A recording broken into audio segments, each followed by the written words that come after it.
Hi, everyone. My name is Nathan Merkel. Welcome to the Ivory Tower podcast, where we talk a little bit about sport and society, what sport looks like within the global context, what it looks like within the American context, what we think about sport, how we experience sport, why, how do we consume sport. I really hope you enjoy the following episode, and I hope you will continue to listen down the road. Thanks.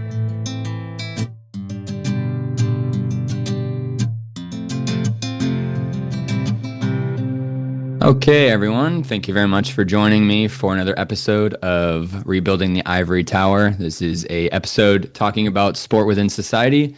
I'm super excited about this episode. I'm joined by Michael Creek, who is a professional goalie in the USL for FC Tulsa. Hi, how's it going? Thanks for having me on.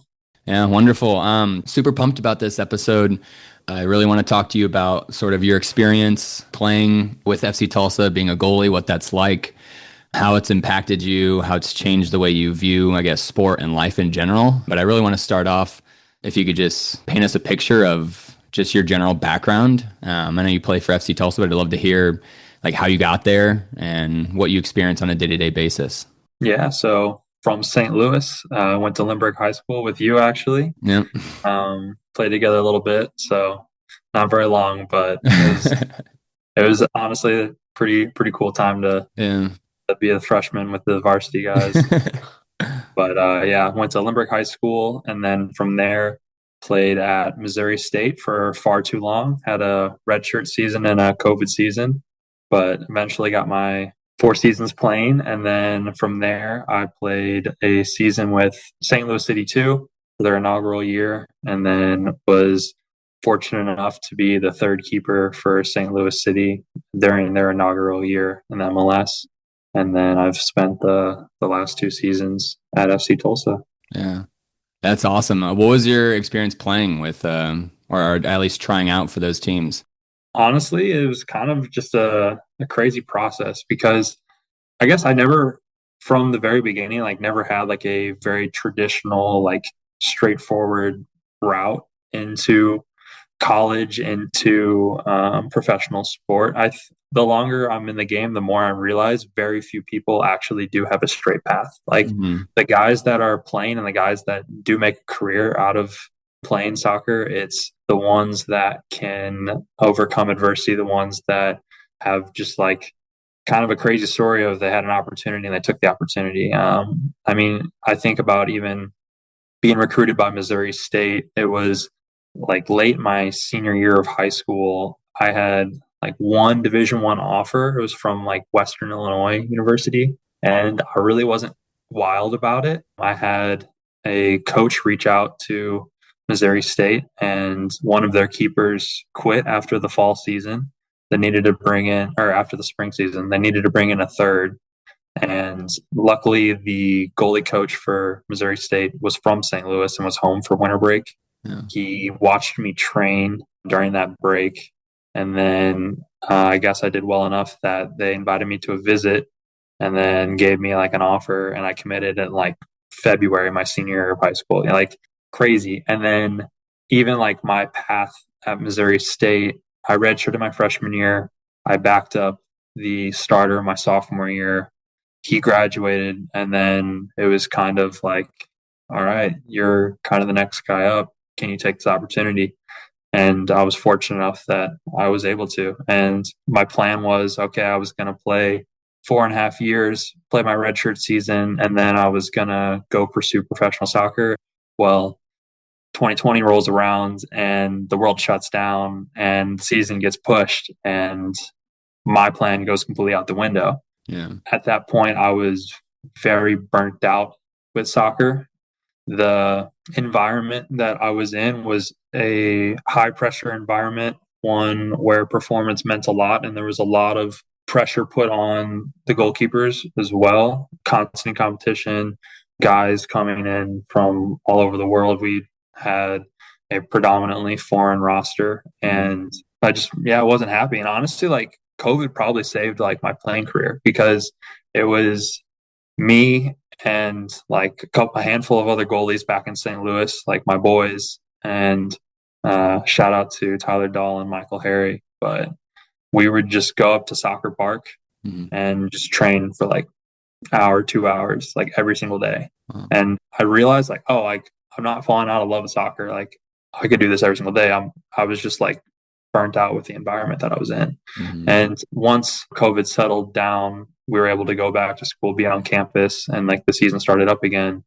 That's where I was like, okay, how can I change my mentality going into training? How can I find joy in this again? And I was able to probably have my two best seasons in that spring. We went to the Sweet 16 of the NCAA tournament, still the farthest that Missouri State's ever gone. And then we were able to win regular season in our conference tournament my last season playing. Unfortunately, we got knocked out by Creighton, but in the Yeah. first round. But it was still like, yeah, like my last 3 seasons playing were my favorite. Yeah. And then from there, it's like, okay, I want to keep playing, but I don't know where an opportunity is going to come from. I might have to go to open tryouts. And we kind of touched a little bit about it before we started recording, but I was actually in a car accident right after my collegiate season ended. It was Thanksgiving break. So I think like a week after our season ended, me and my friends were going to get food late at night, and there's a three-way stop. Stopped, looked, didn't see anyone, started to turn left, and then over the crest, I see headlights, and a car blew through a stop sign and T-boned us going like 55 miles an hour in a residential area. And that car accident was kind of the catalyst of my faith, but it was also just kind of an incredible moment that really put everything into perspective. My future wife and my best friend were in the back seat, and they were unconscious. They had to go to the hospital, and all in all, they were okay. They didn't need surgery or anything. But my friend, who was sitting in the seat behind me, ended up spending 3 nights in the hospital, partially collapsed lung, broken ribs, and I was perfectly okay.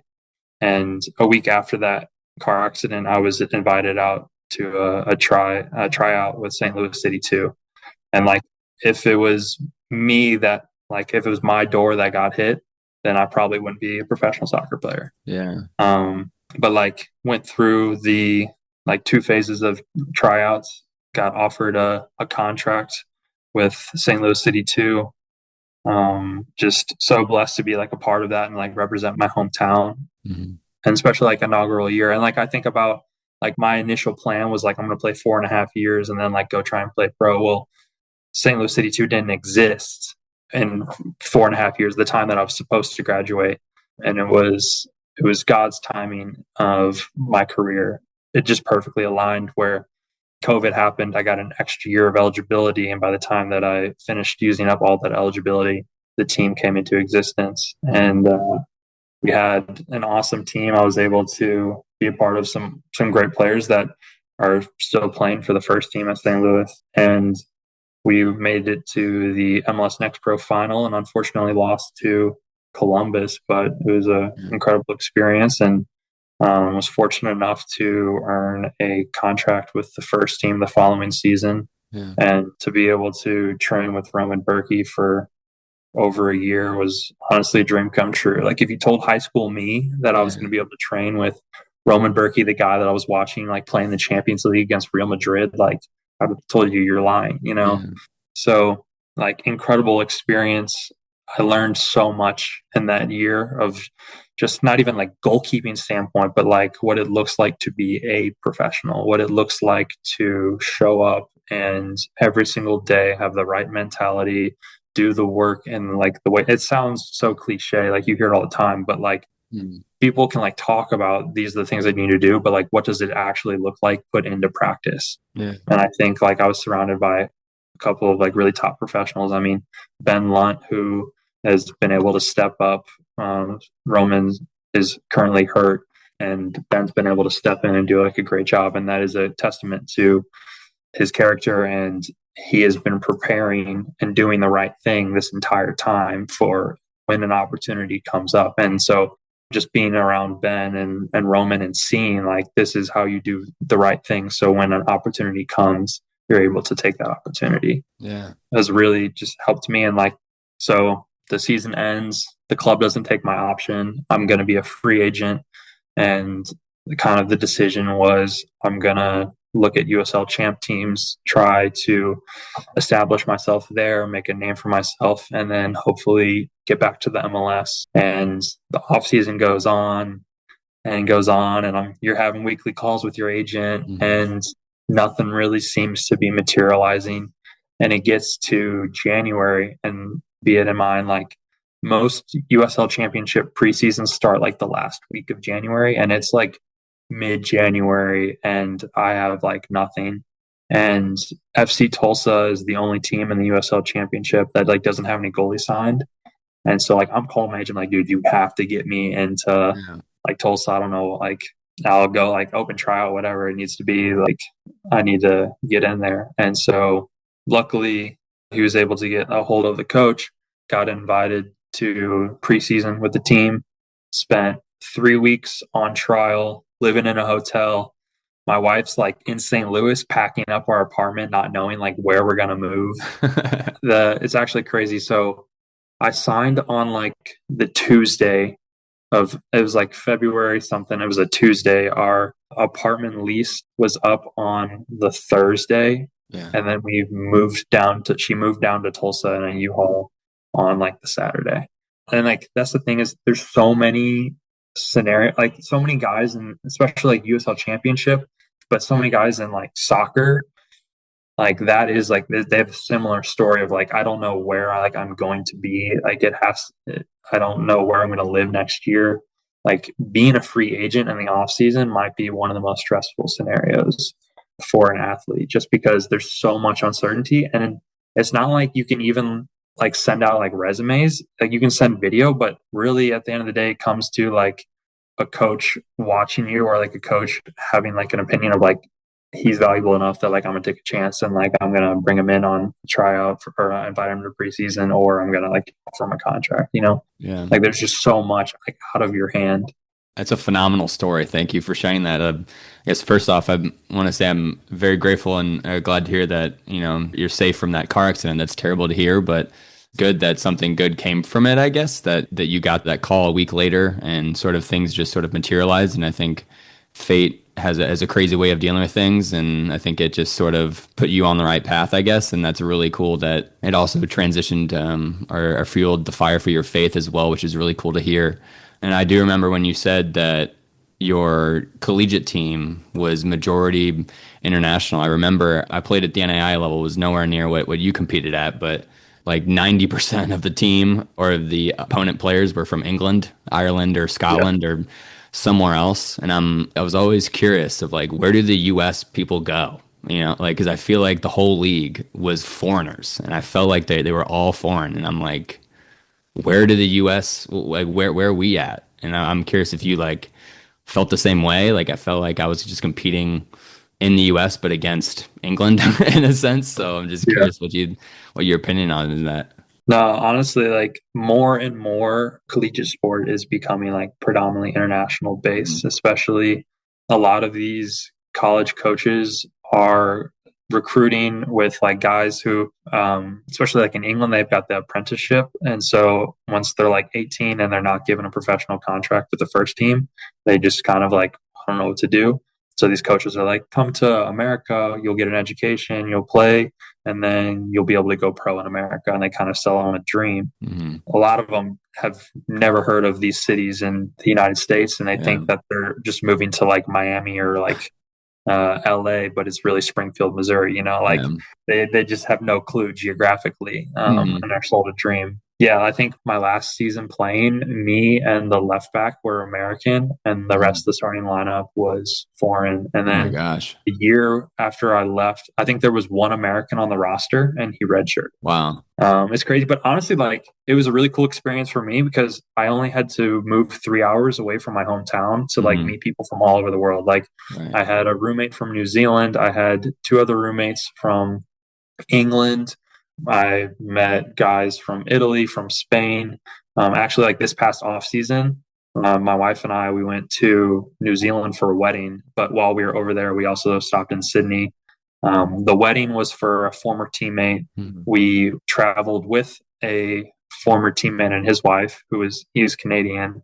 I got to see an old roommate while we were in New Zealand. Plus, I got to see two old roommates when we were in Australia. So like, Wow. I've got friends all over the world. I've got a group Mhm. chat of kind of like my class. Yeah. And during COVID, we tried to do Zooms, and it was actually insane because I think there were 7 different time zones we were working with, Yeah. and like we had to I forgot what time. It was like maybe like 5 o'clock in like Central Time that we had to meet, and like we had like a guy in Malaysia, a guy in Australia, a guy in New Zealand, we had a guy in England, a guy in Finland, like someone in Colorado. Like it was literally all over the place. Yeah. But I think that is like kind of the cool thing about collegiate sport because you can meet people from literally everywhere. And I Yeah. think like that culture, like especially being like I was a suburban like kid that Yeah. never traveled really besides for soccer. And so like I saw a hotel room and a soccer field. So like Yeah. I was so like uncultured. And so to go to college and there's a bunch of people with like skin fades and they're like chanting, like singing songs, like I Yeah. thought it was the coolest thing ever, you know? Yeah. And so like after my class graduated and I stayed to take my extra eligibility, I had a roommate from England, I had a roommate from Italy, and then a guy from Cleveland. Yeah. And like I learned how to make focaccia bread and like would have all the other Italians over to our apartment and like we'd have like focaccia nights. Yeah, so like I'm really grateful for like honestly kind of the college system because Mhm. it was such like a unique experience that I really like I got to stay pretty close to home and like have that incredible cultural experience. Yeah, that's really cool. That's it reminds me of a previous episode I talked to an Australian that came over and played as the punter on the football team. And what it sounds like is I know football is, I mean, obviously not the same sport, not the same dynamics, but I'm curious if you think maybe other sports are starting to go international with the way that soccer is, because it sounds like soccer is extremely heavily reliant upon international talent. And I'm sure, like, I don't think baseball is. Don't think, I mean, with football, I know it's with one position with the punter, but that's about it. Like, and I'm curious, do you think this sort of reliance on international athletes, do you think that, like, I guess, is that good for North American soccer, or do you think that's bad for North American soccer? I mean, I think for maybe the quality of soccer potentially, Hmm. but it's tough because I mean these Americans, if they're coming through an MLS academy, they're signing homegrown contracts if they're like Hmm. legit players.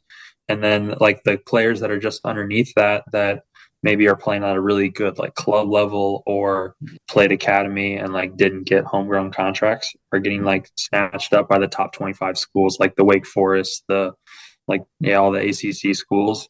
Hmm. And so like the rest of these American players, I feel like are falling in mid-table Division 1 schools, Hmm. maybe in like less desirable areas to live, or maybe not as sexy of like colleges to go Right. to. And I think there's been, especially like the time that I was in college, I saw like a huge influx of Scandinavian players. And I think part of that is due to their government like will sponsor them to come over and get like an education. So Really? like there's in Division 1 soccer, I think there's 9 point something scholarships that they can give, Hmm. like full scholarships, and they can divide those up however they want. That was when I was in college, it might have changed, but there's like 9.1 or something like that, full scholarships they can give to a team of like 28 guys. Yeah. So like most guys are getting a percentage of a scholarship. And so if you can bring in a Scandinavian player where you don't have to incentivize giving them athletic money and they can get academic money through like the university, then they're pretty much getting like free education and they can play on your team. And Yeah. usually they're a high caliber player just because I feel like especially like the European Academy setup, Hmm. I think the US is definitely growing in that aspect, especially with the fact that all these MLS teams now have an academy system, they have a next pro system, like Hmm. they're starting to develop, but it's only like next pro is I think what 3 4 years old now. Like Hmm. it's still way behind what Europe and all these other countries have had established for years now. Yeah. A system for kids to have like proper training from a youth level, not just a dad who maybe played pickup a little bit and like they're teaching their kid soccer now, you know? Hmm. Yeah. I think right now, just making it more competitive is just going to make everything better. And Yeah. it might be tough for Americans feeling like there's less opportunity, but it's only going to raise the standard and the quality of the sport. And I think at the end of the day, that's just going to make it more competitive and lead to more guys going from college to pro. And that's Mhm. what you eventually want to see if that's a pathway that you're taking, you know? Yeah, that's wonderful. That transitioned into a follow-up question when you said it sort of raises the bar and like sort of raises the, I guess, the standard of how North American soccer is, I guess, programmed, how we coach it, why the rigor, the challenge that's associated. I'm curious, do you think our current youth system, or maybe the youth system that you went through, do you think that prepared you for where you're at now? Or do you think maybe the youth system right now needs change? I'm curious what your thoughts are. Yeah, honestly, I go back and forth because I think I never went to like I never played for an academy. I never Mhm. played for like a big club. I played high school and I played for like a club team that like we would always like be competing in the state final. We made regionals one year, but like yeah, like I played for a small club, you know. I Yeah. maybe took a less traditional path, but I wouldn't change that because I think that less traditional path made me who I am. And there was definitely like adversity. There was definitely times where like I didn't know if I was going to like make it to like the next level. Hmm. But I think like that prepared me mentally to Yeah. then get to the next level and get to the level that I'm at now. Yeah. I think maybe from a technical standpoint, that's where I did lack, and I was a later developer in that aspect. I was very fortunate at Missouri State. We had a just a really professional environment. We had a really good group of guys. I learned a ton about soccer and like tactics. I learned a ton about just like developing and like goalkeeping Hmm. there, and that was a huge jump. And then it's just yeah, it's one jump to a next. And then like at City too, like learned a ton about just a different style of goalkeeping. The goalkeeper coach is German, and so and then both like Roman and Ben are so Roman is Swiss but played in the Bundesliga. Ben is German, so like just the style is very like all about like efficiency and how can you just be like very neutral and like reactive without maybe like guessing or like leaning a certain way. And so yeah, honestly, I think there definitely needs to be a higher standard in coaching. I think from like Hmm. a technical standpoint and in youth sports, I think across the board, I think there is like academies and there are setups that are very, yeah, like they provide exactly what kids need to grow and develop as players. But I do think there is something special about like the high school soccer system and like honestly, like there was something like so great about like senior night and just I don't know, like all the memories of like homecoming like weekend and stuff like that. That Hmm. like it makes you feel kind of like a professional. Like the stands are like filled and like there's chants and there's like blow up head signs. You know, that aspect of high school soccer prepared me for college when you like are starting to play in front of a bit more fans. There's people making noises and like playing drums and stuff like that. And then that's kind of like the transition into playing professionally where you actually are playing in front of like legitimate crowds where people are heckling you Hmm. and there can be kind of like a daunting atmosphere. High school and college system did a decent job with that, but I think definitely with the system of like in high school and in college, you're playing like 3 games in a week, and Yeah. your season is condensed into 3 months. I don't think that is realistic. I think there was like a definite like transition from college to professional of like how to properly take care of your body for the longevity of an entire season because playing from what preseason dependent on what level you're at, but preseason could start like mid January, could start in like February, early February, and go to November, Hmm. like October. That is a very long time to stay healthy, to play a lot of games, and just honestly, like part of it is making yourself available to then be picked in the squad. I think I've unfortunately had some injury troubles where I have missed time. I had a knee injury in 2023. I've dealt with concussions the past 2 seasons. So I've definitely had to change and tweak the way that I train to make my body available and healthy for the longevity of the entire season. Yeah, that's really interesting. I remember hearing there's been some rumors that the U.S. college soccer system or the structure is attempting or wanting to attempt to mimic the European structure. You hear about this? I've heard those rumors like the entire time I was in college, and Yeah, I don't know if I highly doubt it'll ever change. yeah, I think they keep voting on it, and then they're like, "Oh, like we'll make a change later." I think the issue is a lot because like the MLS draft happens in the winter, so like yeah. if you make your season a fall and a spring and your top players get drafted in the winter, A then like your team mid-season. drastically yeah, mid-season your team Yeah, drastically changes.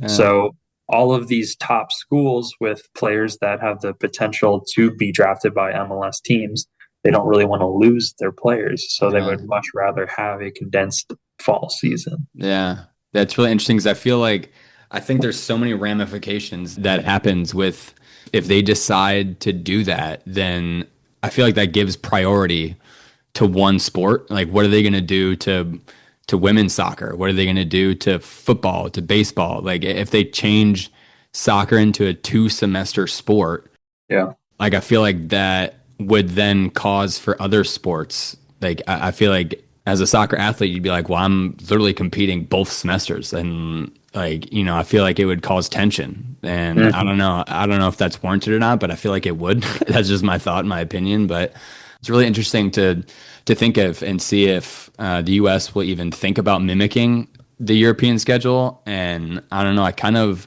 like I said, I think the U.S. soccer context is so unique, and I think it has its own beauty in it. And like you said, the high school system, like I do remember a lot of, unfortunately, our field at the time wasn't ideal. I know it was like a reverse dome. I remember being a forward, and I looked at the opposing net or at my own net, and I couldn't even see our goalie because it was so like Yeah. inverted and it was such a hill, but like it's that sort of small town feel, I guess, with soccer. And you go to these sort of games and events, and it was really cool to be senior night and things like that. Like I do agree with you that the high school system is very unique. It's very fun, and I really enjoyed it.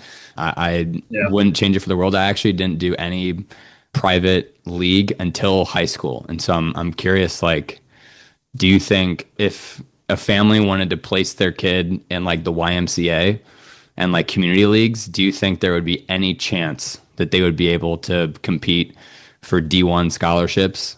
Or do you think there's no way that they have to go private? I think they can. Honestly, I think like from a young age, the most important thing is just like going and playing. But I think Mhm. there is an importance on developing technique because if you can develop that at a young age, then it's just going to be easier than like there is growing pains with trying to develop Mhm. and make changes the older you get. But no, like I mean, think about Matt Turner. I think I listened to a podcast that he was on, and like he didn't like start playing in goal till his like sophomore year of high school. Like he was a Yeah, that's baseball wild. player or something like that. Like there are going to be stories like that. There's going to be people who are just like crazy athletic and can develop enough technique to then get themselves to the next level. But I do think from like a more broad and like general perspective that your chances of if you want to go the pathway of high school then to college and then Mhm. from there potentially playing pro, I think you're going to have maybe a more successful route if you are playing in a more private like league or when you're getting like better coaching. But like Yeah. if you can get quality coaching from like the Y or something like that, then like that's perfect. I Yeah. think a lot of it is how much are you willing to like put into it as well. Hmm. There's a lot of times where like my club team would train on like a Tuesday, a Thursday, and we play a game on a Saturday. Well, I would do private goalkeeper training on like the Monday. I would then on like the Wednesday and like the Friday, I would go and like do ball striking on like a field like by my house, and I'd do that on my own, like in the dark. Yeah. Like those are the things where it doesn't matter if you're in like an academy or if you're just playing like local high school soccer, if you're putting in that work and taking the time to work on the things that you actually need to work on, Mhm. then like you're going to make progress, you know? Yeah, yeah, that's really cool. It's really interesting to hear because I feel like I kind of have a hot take towards it. I personally, I don't like how privatized sport is becoming in the US. I'm more of a communal based sport connoisseur or philosopher, I guess. And I've got a tab open right now on Project Play, which is a nonprofit organization that looks at child sport participation. They did a sort of demographic research endeavor in 2022, and they found that the most expensive sport for a kid to play is soccer. And in 2022, it was $1,188 per season. And in 2022, families spent on estimate in the entire U.S. 30 to 40 billion on children's sports. And Yeah. personally, I think that's absolutely insane. Yeah. And I think that this price tag of $1,200 for one season, like, your season, I remember my season was what, like in the summer, kind of like 3, 4 months, maybe like 4, maybe 5 months, if that. So like $1,200 over a 5 month period, like it's a pretty good amount of money. And I fear that this privatization of youth sport is pricing out a lot of people. And that's like kind of why I asked you that sort of YMCA question, because I really like the way that Europe is designed with community sport, and it's ran basically funded by the government, and it's free. Like anybody in the community goes in and participates. But with the US, it's privatized, and Yeah. there's always a price tag on it, and people have to pay, and it's just sort of wild. And I feel like families sort of have to put other things on the back burner just to place their kid, to give them a chance. And I liked what you said, that maybe they don't even have to do that. I think they just need to play in general. And I think it doesn't matter, and just valuing the experience over the price tag, which I think is phenomenal advice. I think that's really cool, and really cool to think about. But that sort of transitions us into a really cool halftime. We'll go ahead and take a little bit of a break, and we'll be back here in about 10 seconds.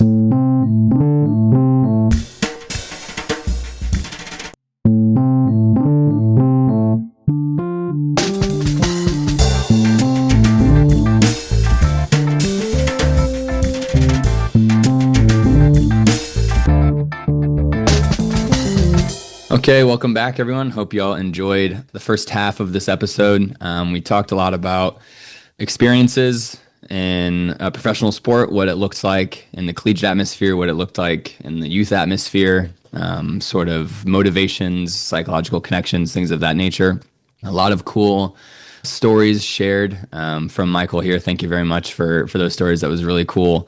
I'd love to transition into a bit more of a theoretical or in-depth conversation, sort of about how you view yourself in society. So there's actually a very famous, well-known sociological theory called social identity theory that talks a lot about how individuals will see themselves within society, and how they'll place themselves into an in-group. And so, for example, in your case, you've placed yourself into the athletic in-group, and you are now an athlete, and you may identify as an athlete, and that is who you are. You see yourself as an athlete, and that is sort of your in-group. And this theory talks about how individuals will find sort of peace and cohesion and acceptance when you find that in-group. And I'm curious, do you view yourself as athlete first? Do you think, when I was explaining social identity, did it make sense? Do you agree that you put athlete first, or do you put something else first? Yeah, I think it's very easy for athletes, but just anyone in general to put what they spend most of their time as their identity. Mm, So there's a famous quote that I've heard where it's like, you show me your calendar and I'll tell you what your priorities are. mm, Athletes predominantly spend their time playing their sport, not even playing their sport, but preparing for their sport, the way they eat, the way they sleep, the way they spend their time. And I think for the majority of my life, I did identify myself as a soccer player. I mentioned earlier in the podcast that I experienced like a car crash, and then being able to get my first contract previously after that car crash. And that was kind of the catalyst for my faith journey. And now I identify myself as a follower of Christ. Number one, that is what my identity is. That is my purpose, not soccer, not a coach's opinion, not how I perform, not how I train that day. That doesn't define who I am. And I think so much of my life I spent feeling how I trained. If I had a good training session, if I made saves, then I was on top of the world. I was living life. But if I had a bad training session, if I made a mistake that led to a goal in a game, then that day, the days following, I was in a low place. And especially as a goalkeeper, where mistakes are even more punishable, even more glaring and obvious, it's heightened. I think especially the position of a goalkeeper is, I think there's a certain personality that you need to have to be a goalie. There's that constant desire of perfection because one mistake can lead to a goal. And I think that is a very, very dangerous spot when your identity is in soccer. Yeah. I just think about my time in college, and I mentioned around 2020, I was experiencing like real and serious burnout. Spring 2019 was the closest I was ever to quitting soccer. I wasn't enjoying it. I wasn't playing well. I was miserable. Like I was just like exhausted constantly. And I can distinctly remember training. It was like a Wednesday or a Thursday, like training session. And it was later than normal because someone had a night class or something. And like we were doing like a finishing drill. I was conceding goals, and the GA at the time looked at me and was like, "Mate, like you're supposed to be enjoying yourself. Like this is like a game that you've dreamed about since you were a little kid. Like you don't look happy." I'm like, "I'm not." And if it wasn't for him, I probably wouldn't still be playing soccer. Honestly, like incredible guy. And he like literally like mid session, he was just like, "Look, if you ever need to talk about like anything, like what's going on, like my office is always open. Like we can come in, like we can have a chat."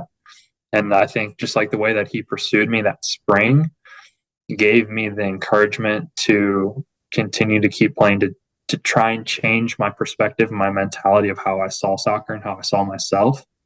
And he ended up leaving and going and taking a different coaching position after that spring. But that following fall was the best season in Missouri State history. And I got to be a part of it. Like we went 18-0-1, and like we won an NCAA game for the very first time in like the school's history. And like if it wasn't for him and the way that he pursued me, then I wouldn't have been able to be a part of that, and but I was still internally dealing with like an identity crisis of like I am a soccer player, and so like if we win, then like I'm flying. And like we had good seasons, and so like I was doing fine, but then your college career comes to an end at a certain point, Right. and then it's like, okay, can I make it to the next level? Can I play professionally? And I was very fortunate because I have seen God meet me through soccer so clearly that he's completely changed my perspective on everything. And not only did like he changed my plans of like I was going to play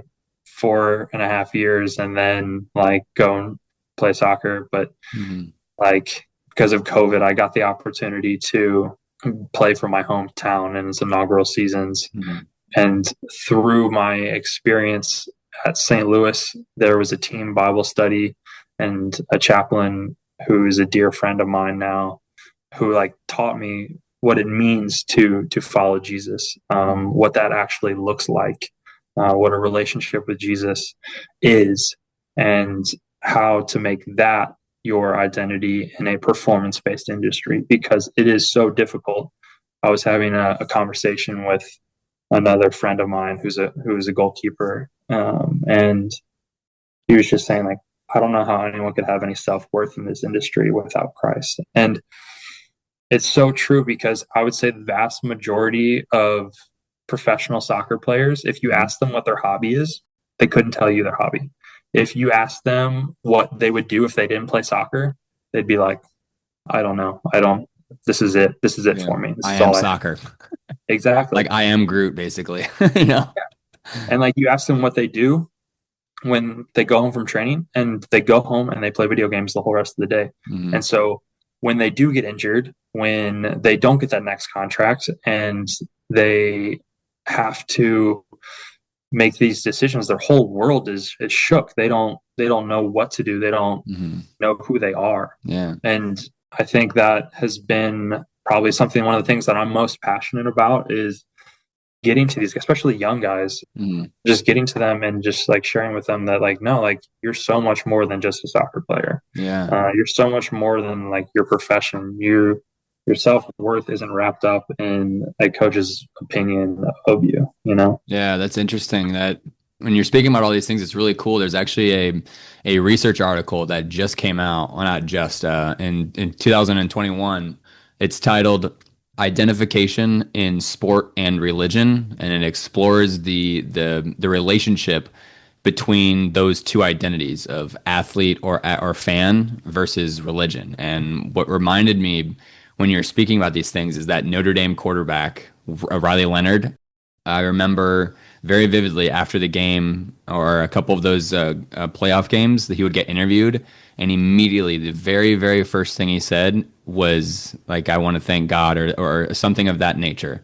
And I feel like it's starting to become a lot more common where I'm hearing these post game interviews, and the very, very first thing they say is, "I want to thank God," and like I think that's very interesting how this article specifically looks at fandom, but they go into a small paragraph here. They say that past research has shown that sport fandom is one of the strongest identifiers, which I agree. There's a lot of like individuals that are passionate, and I'm sure you've experienced some very passionate fans in the past, Mhm. and how they identify very passionately as a sport fan. But the article that was released by Dr. Katz and a couple of others, it shows that that fandom actually may decrease and may go down if there are additional, more meaningful identities. And what it's suggesting here is religious identity. And it's really cool that you basically said that you put athletics first and then you sort of met God or met Jesus, and then that became first, and that put things on the back burner, which is really interesting. Do you think, in any way, shape, or form, do you feel like that? This may be a crazy question, but do you think this, like, putting that identity first, does that hinder performance or does that hinder your perception of sport or your perception of being a pro athlete? I'm just curious, has that changed the way you just view life? You know, you're not just an athlete, you're, a follower of Christ first. So I'm curious what your thoughts are.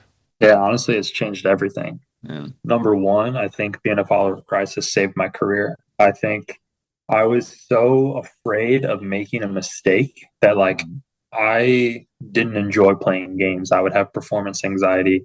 I would go into a game of thinking like I can't mess up. I have to do X, Y, and Z.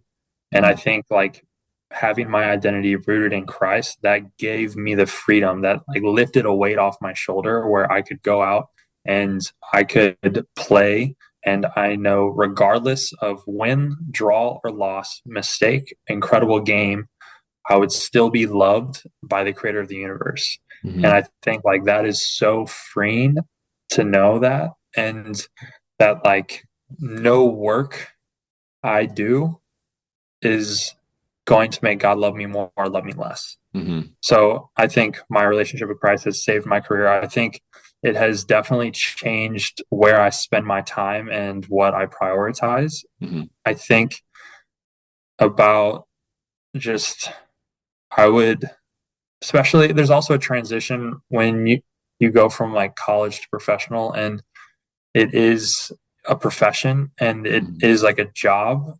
It's so easy. It's just human nature to lose sight of the fact that like you're literally doing something that you dreamed about when you were 5.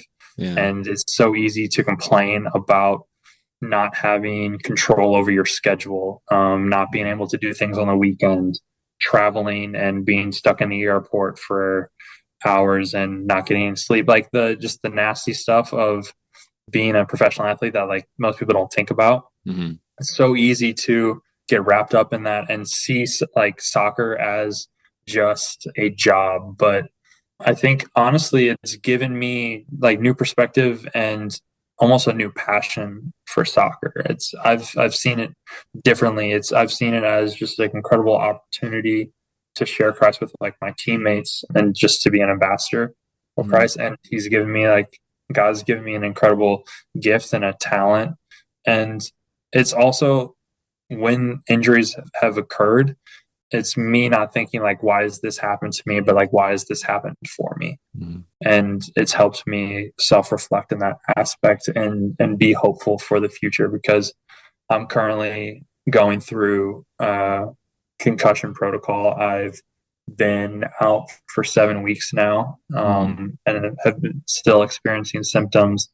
And this whole time I keep telling my wife this is going to be one heck of a story Hmm. because I don't know what God is doing in my life. I don't know why there's been this pause, but I feel like it has been a pause for renewal, Hmm. for me to get healthy, to get back playing, and go back into that with a completely different perspective, a completely Yeah. different mindset of how I see training, how I see soccer. Yeah, that's really interesting. One thing that literally just popped in my head, I've experienced multiple concussions as well, and that's what's actually sidelined me. I had three concussions my spring semester, and actually, really funny story. One of them I got because our coach was playing with us, and he was bald, and there was a cross that came in from the side, and I was blinded by the sun, and I saw the reflection of a bald head, and I thought that was the ball.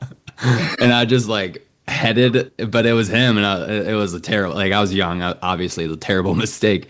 But I like rammed my head on his, and I got a concussion from it. And Oh no. it's sort of why, yeah, it's really funny and like kind of a crazy story, but that makes me curious because if we both experienced concussions and like they are no joke, and so I'm very curious what your thought is with professional football players. Like there's got to be something in the juice because I'm sure someone gets a concussion like every game or someone does every week and there's no way they can come back in 5 days. Yeah. Like I was out for months, and you Yeah. said you're on 7 weeks, so like what are your thoughts? I'm just curious, what are your thoughts on that? Honestly, the more that I have been doing research on concussions, the more I've realized there's like not enough research on concussions. It is Yeah. literally off of, and that's the thing too. It's chemical. It's how your brain feels, how you physically feel, and Hmm. so it's like it's literally all about how honest you are going to be with yourself. Hmm. To then tell the trainer like, no, I'm still experiencing symptoms. I have a headache. I have pressure in my head, and not lying to yourself or not. Hmm. And that's the thing is like with a broken arm, someone can look like, no, your arm's still Yeah, broken. that But thing's like broke. with if you're having pressure in your head or a headache and you feel like dizzy or you feel nauseous, like to a certain extent, you can put your head down and you can like push through it, Yeah. and you might not be to like your best, but like you can still kind of get away with it. Hmm. And that's why all of these football players are getting CTE because there's all of these micro impacts every single time that Hmm. are getting hit.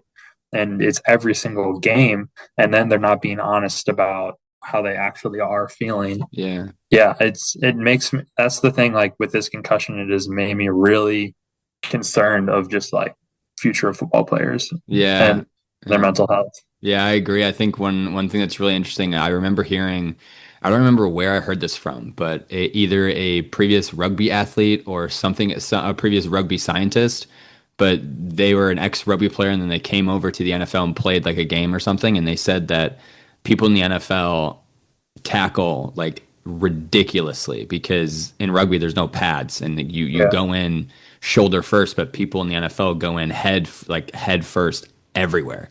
And Yeah. like it's sort of wild to me like and I'm curious, random question, but do you think at some point when you do recover, are you gonna wear the Peter Check helmet, and sort of go from there? I'm curious what your thoughts are. So I've done research on the Peter Check helmets, and Mm. honestly, they don't protect from Really? concussions. They protect from lacerations and cauliflower ear. What? But there has been a lot of studies that have shown that they don't. It's a false sense of security. Yeah. There is a new thing called a Q collar. Yeah, I've heard of that. Uh, Yeah. I have one I'm going to try out when I get healthy, but Hmm. there's been some promising research. It's still like pretty new, Yeah. but it increases blood flow to the brain and helps protect and has reduced concussions. Yeah. So I'm going to try that out when I do get healthy, and hopefully Yeah. it helps. Yeah, I mean, that's great that you're taking it very seriously because I guess PSA, like anyone listening out there, concussions are a real deal. Like it is nothing to joke. If you hit your head on anything, like take the time because you never know what life is going to be like in 10, 20 years if you decide to brush it off like, some other athletes may be doing. You don't know the ramifications. Like you said, like you break your arm, you can see that you're not healed yet, but you don't know. You don't know. Like you can't easily tell. And so, and it's hard to be honest with yourself. I agree. Like I remember there were a lot of times when I was injured or recovering, I was like, oh, I can totally go.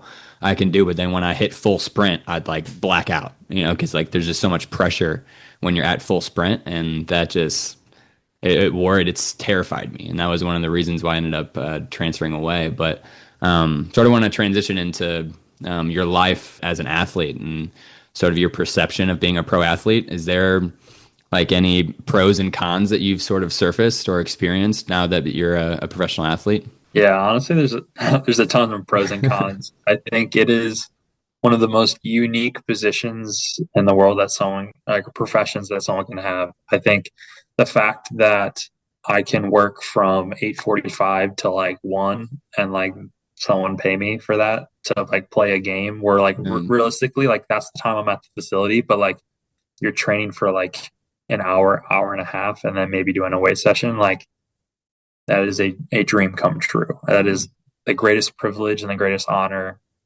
ever for especially like I think back about like 5-year old me like first starting to play soccer and like me watching like the Euros and like dreaming about becoming a professional soccer player to have that privilege has been like a huge blessing.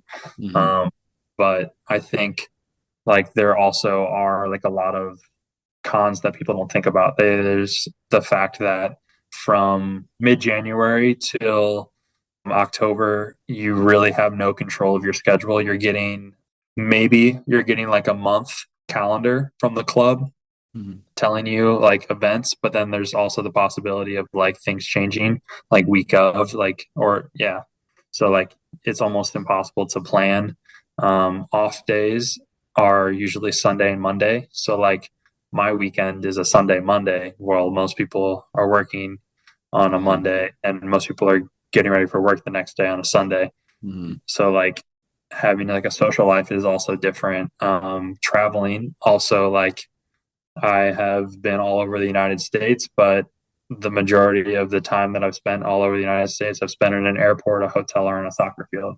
And Mhm. it's not the most glamorous thing in the world, but like I don't want it all to sound like negative. I think one of the most beautiful things about being a professional soccer player is being able to kind of like college soccer of being Mhm. able to meet people from all over the world. I think about just like yes, you are traveling a lot, you're spending a lot of time in the locker room, but just like the random inside jokes you have with teammates or just like the times where you're so bored that you're just trying to pass time and like Mhm. making incredible memories, those are the things that you remember. And I mean, you hear about it all the time, but like guys, they retire and the thing that they miss most is not actually like the sport, but it's the camaraderie they have with their teammates. And like even with this concussion, there was a week I spent away from the facility and I was going crazy. Mhm. Just like not being around the guys, and just like that is your instant community. It's crazy because like you move to a new city and you don't know anyone, but then boom, you have instant community. You've got 25 guys that are all in like pretty much the same boat that you're in. They don't Mhm. know anyone else, but they have a common interest. And so that is something that I'm really grateful for because I have met some incredible friends and for life through Mhm. this sport. Yeah, that's really cool. I'm sort of really curious. Do you think there's anything throughout this process, throughout this experience, or maybe anything that you've decided? Is there anything that you regret that maybe you wish you would have done differently or approached differently now that you're where you're at now? Mm, I think about how I spend like my time after training, and Okay. I think that has like definitely changed like each season. Last season, I ended up getting my real estate license. I Oh, took like cool. I was studying Congratulations. for that. Thank you. Yeah. But like I was studying for that, and because like there you do have so much free time in the afternoon, and it's just like how can I maximize that time? How Mhm. can I not just waste it by like watching TV or scrolling on my phone? Mhm. And I think yeah, maybe from my like first season, kind of like trying to maximize that while I could. Mhm. It's kind of been like last year and this year where I've really tried to actually like do stuff with my free time. I think my first 2 years I was like, I just want to focus on soccer. I don't want to do anything else. But now it's like, okay, like I have like this platform. I can use it to partner with like companies and do things like that. And that's what I've Mhm. been starting to get into. And I've done some like content, like creating and stuff like that, which I think has been really rewarding and it's been fun to do. Yeah. And could potentially be like an avenue after soccer, which is Yeah. great. Yeah, it's cool. So that leads me into like a final question here. It's like what next? Like obviously being a pro athlete doesn't last forever. Like have you thought about what comes afterwards? And obviously you sort of hinted at it. You're making content, you got your real estate license. Do you think you're gonna move into real estate? Do you have any thoughts, any sort of dreams, any goals after professional sport? Yeah, I think honestly, my undergrad was entrepreneurship, and I've Cool. always had an entrepreneurial spirit about Hmm. me. One of my passions is cooking. Hmm. One of the things that I spend a lot of my free time doing is cooking, and so I have always wanted to open up a food truck with my dad. I always joke around with him that as soon as he retires, I'm going to put him back to work, Hmm. and we're going to open up a food truck. But that's definitely something that I love to do. Hmm. Um, Real estate, I'm testing the waters this year. It hasn't gone great so far, but Yeah. hopefully we can get the ball rolling a bit Yeah. more. But yeah, honestly, I think I'm optimistic and I'm open to life after soccer. It's not one of those things that I'm afraid of. It's not one of those Hmm. things that I dread, but it's definitely something that I want to be in the future. I want to keep playing. I want to enjoy this career as long as I can because I know it Hmm. is a gift. I know it is only for a short period of time in my life. Yeah. So I think also like having like my identity not wrapped up in soccer also gives me the freedom to dream about like things after soccer. Yeah, that's a great statement. That actually hits on a follow-up question that I had that really just hit in my mind. I'm curious if you in an if hypothetical situation, if your first identity wasn't Christ-centered and it was athlete-centered, do you feel like you would have answered that question I just asked differently? 100%. Yeah. I think there'd be a lot more confusion of Hmm.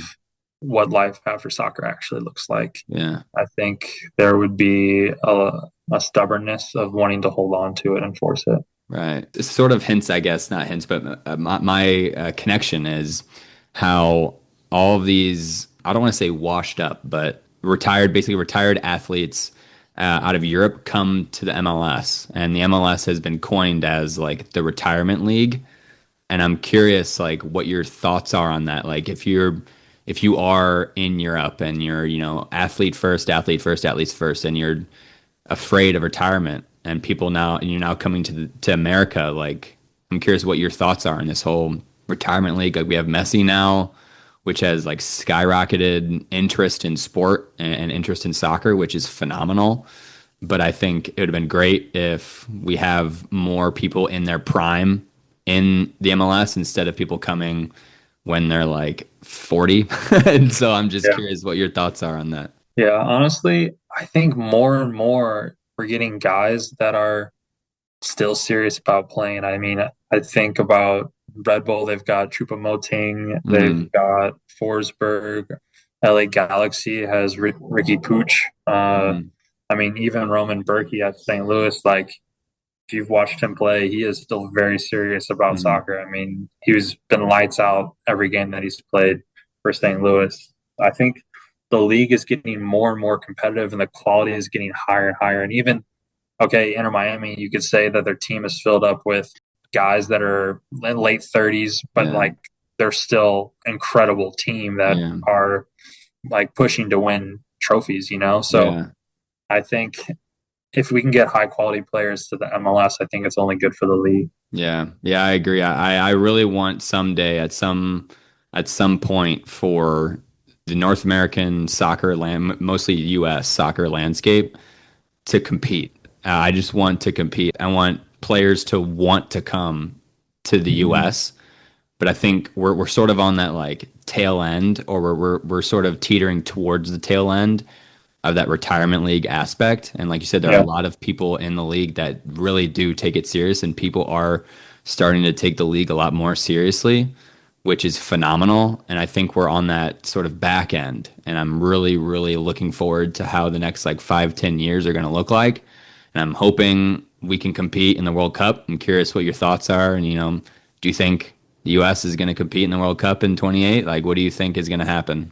honestly, so much can change from here to then. Like I think about, I mean, even like the last World Cup cycle, like Zach Steffen was the goalie the entire time, and then like Hmm. Turner kind of comes out of nowhere and like is the guy. Like that can happen in a moment. You know, you Hmm. have no clue what young players just gonna like develop out of nowhere and become hot and make a World Cup roster. But Yeah. honestly, I'm optimistic. I think anything can happen, especially the U.S. playing on home soil. I think we've got a great like core.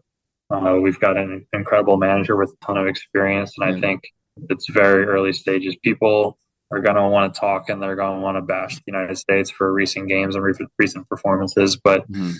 I mean, the World Cup isn't here yet. Yeah. It all depends on once it actually happens in the group stage. I think about like England, their World Cup or Yeah. their World Cup and Euro qualifiers. Everyone's always complaining about how boring they are, and even in the tournament, they'll complain about how boring they are. Yeah. But then they'll make the final or the semifinal. You know, Yeah. so I think people have a lot of opinions and they want to make a fuss, and it's easy to bash teams. But I'm optimistic. I'm rooting for the U.S. and I think Yeah.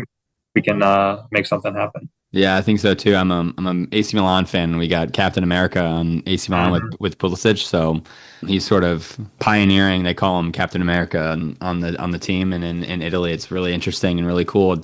You're starting to see. I think you're starting to see a lot more U.S. athletes in top tier leagues. You got Anthony Yeah, Robinson at Fulham, Pulisic AC Milan. I think Josh Sargent's at Norwich, but I think he should yeah, leave. He should transfer somewhere else to get some more playing time. Matt Turner, I think, should also maybe think about moving to get some more playing time, but they're in quality leagues. And so yeah, I think it's really cool where maybe 10, 20 years ago, all of our athletes came from the MLS, but now they're all in these top four leagues. They're all in, a lot of them are in Europe. They're, very, very highly qualified. So it's really cool to see. I'm really looking forward to World Cup and hoping that we can compete. That sort of transitions towards the end of the podcast episode. I really appreciate you taking the time to join and speak with me. I really enjoyed this episode, and I hope everyone out there enjoyed the listen. And I hope everyone sort of enjoys their night and enjoyed the episode. So thank you very much for joining me, and I hope you recover well from your concussion. thank you for having me. This was awesome. Yeah, thank you very much.